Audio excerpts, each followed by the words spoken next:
Yang kami hormati rekan-rekan anggota Komisi 3 DPR RI meminta Kejaksaan Negeri Sleman, Yogyakarta untuk menghentikan perkara yang menjerat Hogi Minaya, seorang suami yang menjadi tersangka usai berusaha menghentikan 2 penjamret yang mencuri tas istrinya berujung meninggalnya penjamret.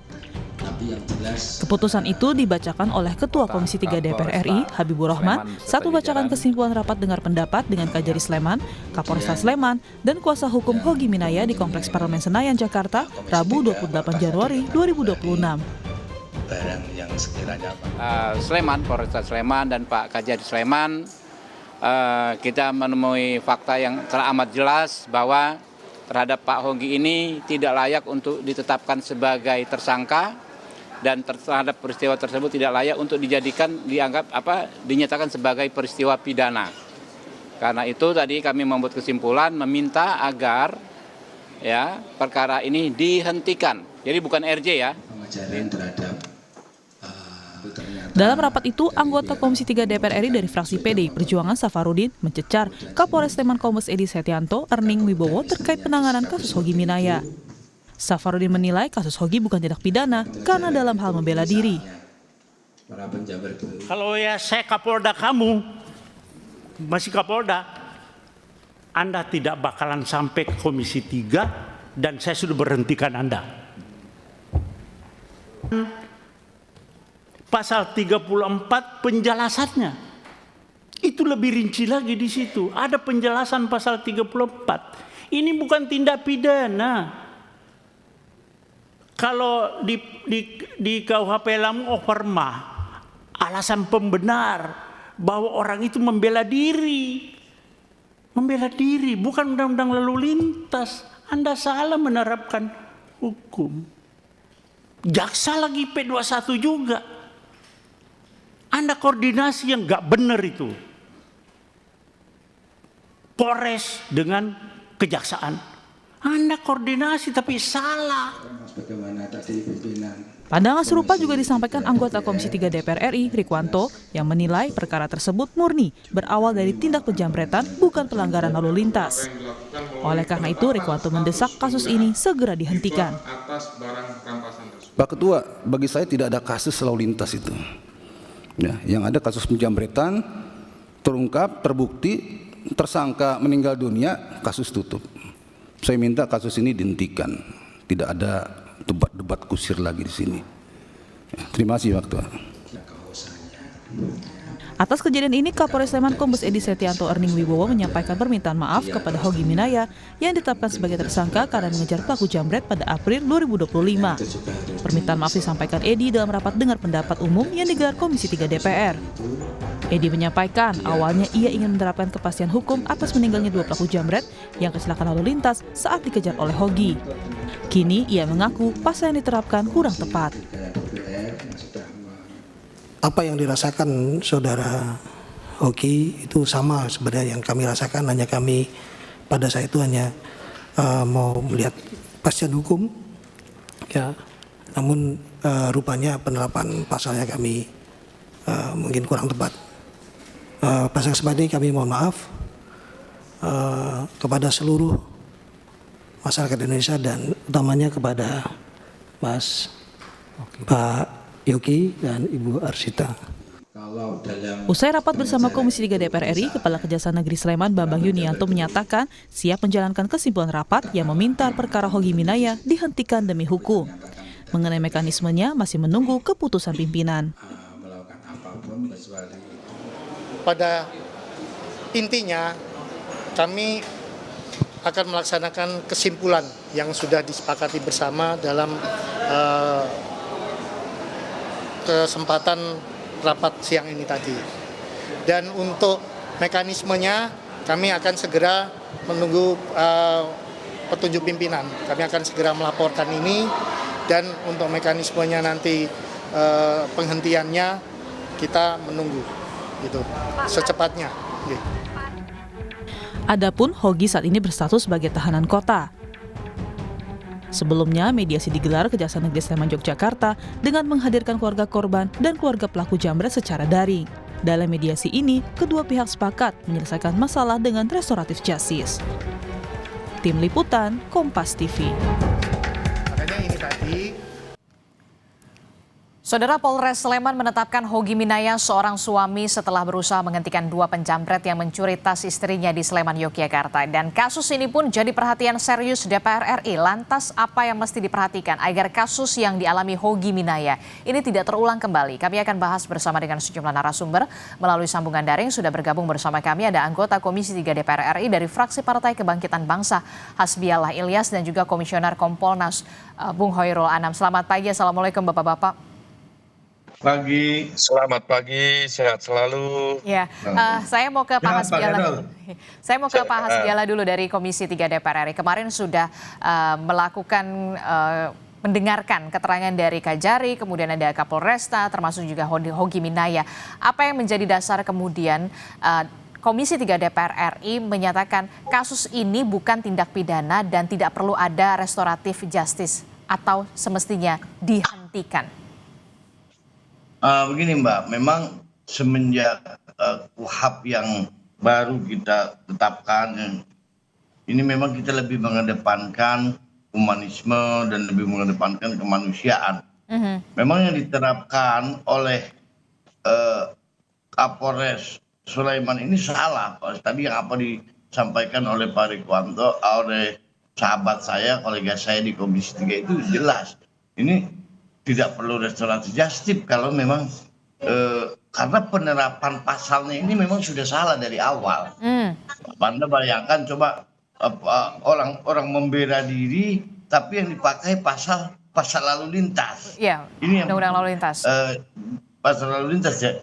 Seharusnya dia dengan pasal yang tadi kita sebut kita ketahui bersama cukup dengan pasal 34. Insya Allah ini terselesaikan. Ini karena tidak terselesaikannya berlarut-larutnya kasus ini karena tidak profesionalisme penyidik dan Kapolres Sleman. Termasuk juga koordinasi yang kemudian dikatakan oleh salah satu rekan Anda di Komisi 3 DPR RI dari Partai Demokrasi Indonesia Perjuangan, ada Pak Safarudin yang mengatakan bahwa memang sebenarnya memang tidak ada tindak pidana di sana dan tidak ada koordinasi yang baik antara kepolisian dan juga kejaksaan. Bahkan kejaksaan ini sudah menyatakan kasus ini bahkan P21. Nah, ini bagaimana kelanjutannya? Ya memang mungkin yang saya memang bukan hanya satu kasus saja yang seperti ini ya. Yang Komisi 3 pengaduan yang datang ke Komisi 3 ini sangat banyak. Kayak kemarin misalnya seorang guru, nah ini intinya adalah profesionalisme polisi, antara kejaksaan dan kepolisian ini memang harus lebih di daerah-daerah ya, terutama ya. Di daerah-daerah tingkat Polres, tingkatan Polres ini lebih dioptimalkan lagi dan lebih bersinergi. Kalau kita melihat seharusnya jelas sudah P21 sudah ini cuma ini seharusnya sudah perkara yang memang sudah jelas sebenarnya Mbak. Perkara yang sudah jelas, sudah gamblang, cuma dipersulit itu aja. Bahkan seakan-akan ini mengada-ngada gitu. Itu yang kenapa Komisi 3 sampai panggil Kapolresnya dari pihak Kejarinya, semua kita panggil ke Komisi 3 itu diantaranya itu kita ingin penegakan hukum ini dengan KUHP yang baru, ayo kita lebih mengedepankan restoratif justice. Oke, berarti kalau dari Komisi 3 DPR RI sendiri mendorong agar kemudian kasus ini dihentikan SP3? Iya. Oke, saya ke Bung Hoirul Anam. Bung Anam, ini kalau kita lihat ya, tadi disebutkan oleh Pak Hasbiallah, profesionalisme dari kepolisian. Nah, ini yang kemudian menjadi kunci. Karena pengenaan pasal terhadap Hogi Minaya ini salah dalam tanda kutip begitu ya kalau menurut dari Pak Hasbiallah. Anda melihat dari Kompolnas sendiri seperti apa? Apakah nanti akan ada pemanggilan terhadap Kapolresta ataupun penyidik yang kemudian menangani kasus ini? Kasus ini dari 2025. Kalau tidak viral mungkin tidak akan menjadi perhatian khusus dan mendapatkan perhatian khusus sampai ada bentuk kesalahan sampai P21. Iya, pertama-tama ini bukan hanya soal terkait kesalahan pasal, tapi ini memang problem perspektif yang harus kami ingatkan ke rekan-rekan kepolisian. Polisi itu kan dibekali tidak hanya ilmu hukum, tapi ilmu kriminologi, ilmu sosiologi, dan lain sebagainya. Ketika melihat kejahatan-kejahatan jalanan, ya toh, terus ada perlawanan di situ, ya terus ada pembelaan diri di situ lah, kok ini dipandang sebagai sebuah kejahatan berikutnya, itu kan tidak bisa. Ayolah belajar. Dulu ada kasus Bekasi, ya kan, yang begal, yang dibegal kebetulan bisa silat, dilawan pembegalnya mati, lah kok tersangka begitu. Nah kalau kita tidak memahami kondisi kriminologinya, sosiologinya, ya berat. Polisi tidak akan pernah profesional gitu. Ini tidak hanya soal memenuhi unsur tidak memenuhi unsur, tapi ini lebih gedenya apakah ini peristiwa tidak. Saya setuju dengan rekan-rekan Komisi 3 yang mengatakan bahwa ini sebenarnya bukan peristiwa pidana, sehingga bukan soal penerapan pasal dan peristiwa pidananya. Pelaku penjambretan, ya namanya jambret ya pasti lari, pakai motor. Kalau dulu terkenal pakai motor kick, misalnya RE King, misalnya gitu. Kalau dia ngebut dikejar, lah ya iya, karena watak dasar kriminologinya memang ya lari, ngebut, gitu, nabrak, meninggal, misalnya begitu. Sehingga upaya untuk perlawanan yang nggak bisa didudukkan sebagai perbuatan jahat, peristiwa pidana. Lah problem utamanya di situ. Ini soal perspektif. Bukan tidak hanya soal pasal yang salah dan tidak. Oleh karenanya ya kami menghimbau Pak Kapolda ya untuk memberikan pengawasan ketat terhadap Kapolres dan Kapolres, jangan semata-mata ngomong memenuhi unsur dan tidak memenuhi unsur. Kalau kita memenuhi unsur tidak memenuhi unsur dalam konteks pidana, nanti akan terjebak cari-cari kesalahan orang, gitu loh.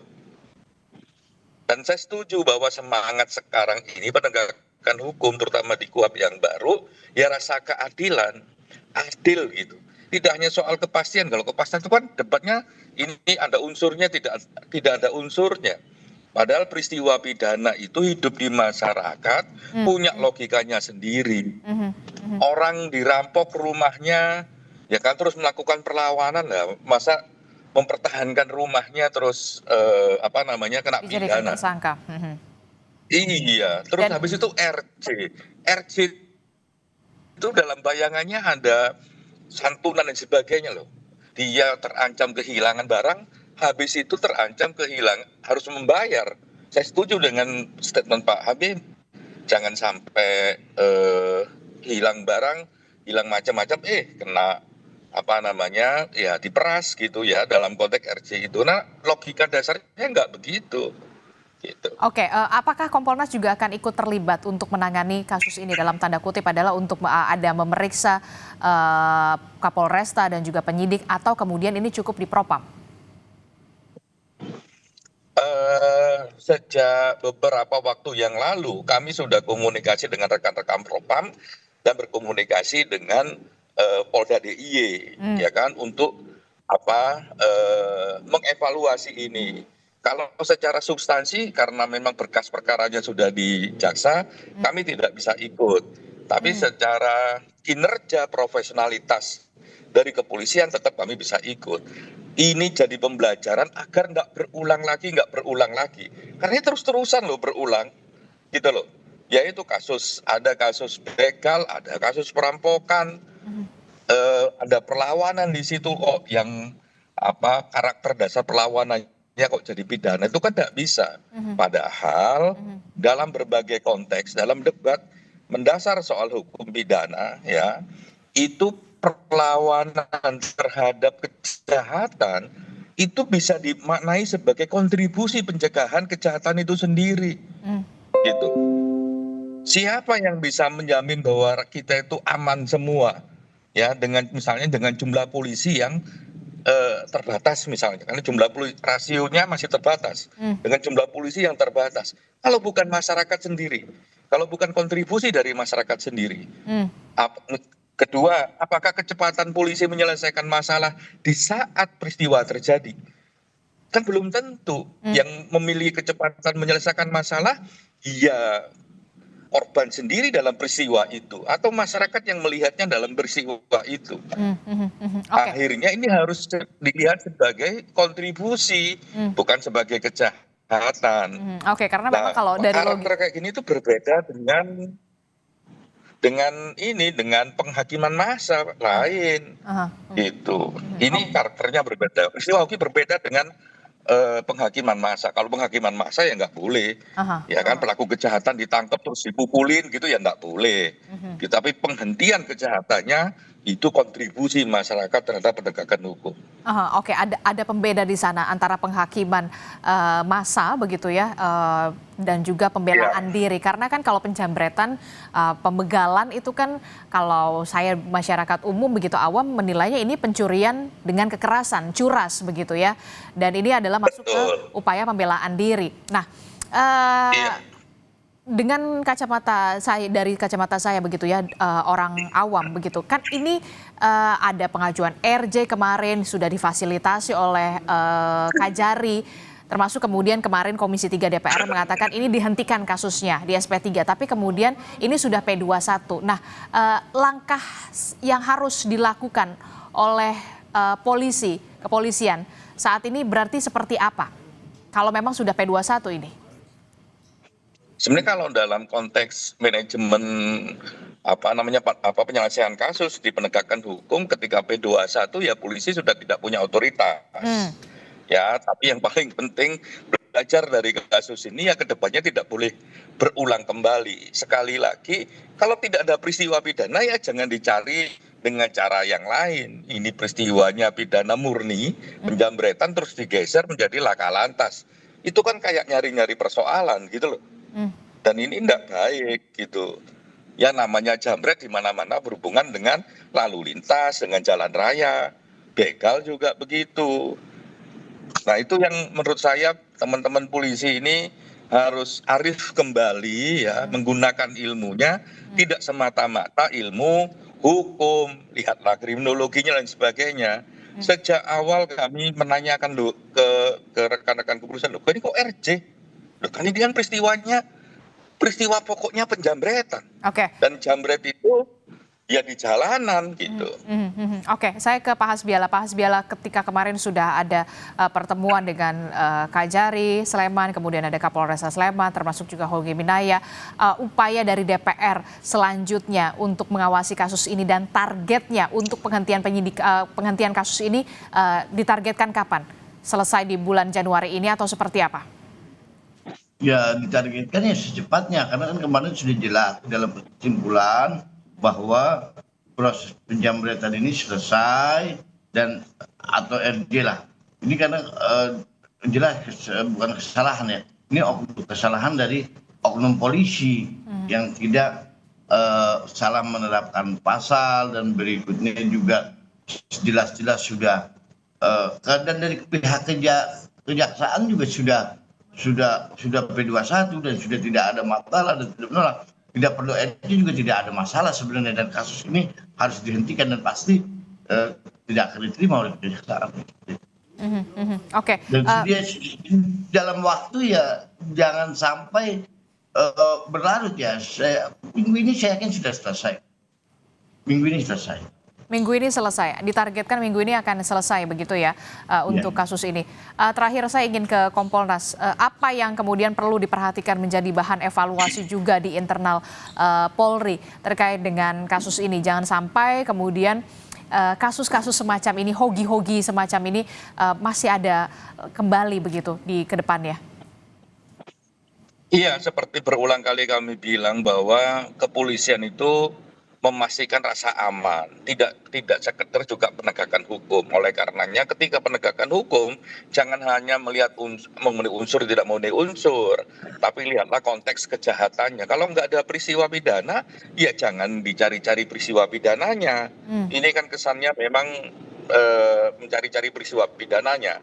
Oleh karenanya Itu satu. Yang kedua, hormati kontribusi masyarakat. Ya kan, bedakan antara penghakiman massa, ya main hakim sendiri, dengan pembelaan, dengan pencegahan kejahatan, sehingga kita arif, ya. Polisi hadir untuk manfaat keamanan bagi masyarakat, polisi hadir untuk memberikan keadilan bagi korban. Itu bukan pelaku kejahatan. Ini kan begini nih diskusinya sekarang. Nah, dan juga tidak ada orang yang ketakutan kembali untuk memastikan harta bendanya, kehormatannya ketika mengalami kejahatan dan ketika dia melakukan pembelaan. Karena itu penting sekali.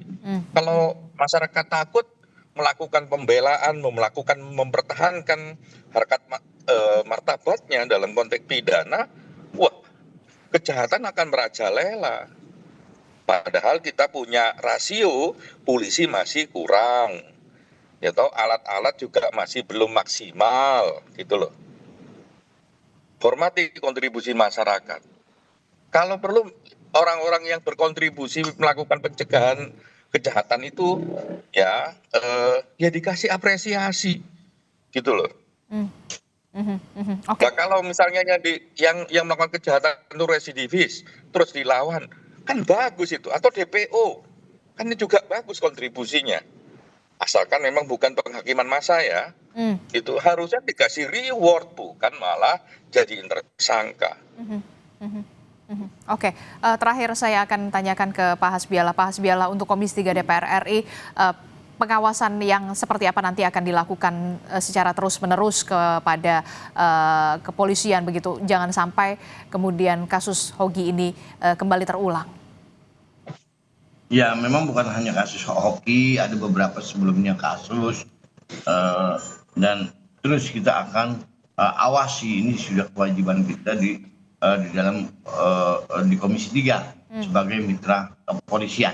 Dan insya Allah dengan KUHAP, jika KUHAP ini diterapkan benar-benar maksimal dan keprofesionalan polisi dan juga penanganan yang humanis, insya Allah tidak akan terjadi.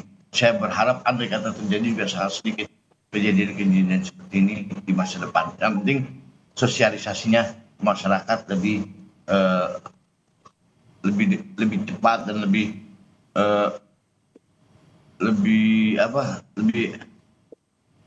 gerak lagi lah polisi dan seperti ini. Oke, baik, terima kasih anggota Komisi 3 DPR RI dari fraksi Partai Kebangkitan Bangsa, Hasbiala Ilyas, telah bergabung bersama kami, dan juga ada Komisioner Kompolnas Bung Hoirul Anam juga sudah bergabung bersama kami. Sehat selalu Bapak-bapak, Assalamualaikum, selamat pagi. Selamat pagi. Salam sehat selalu.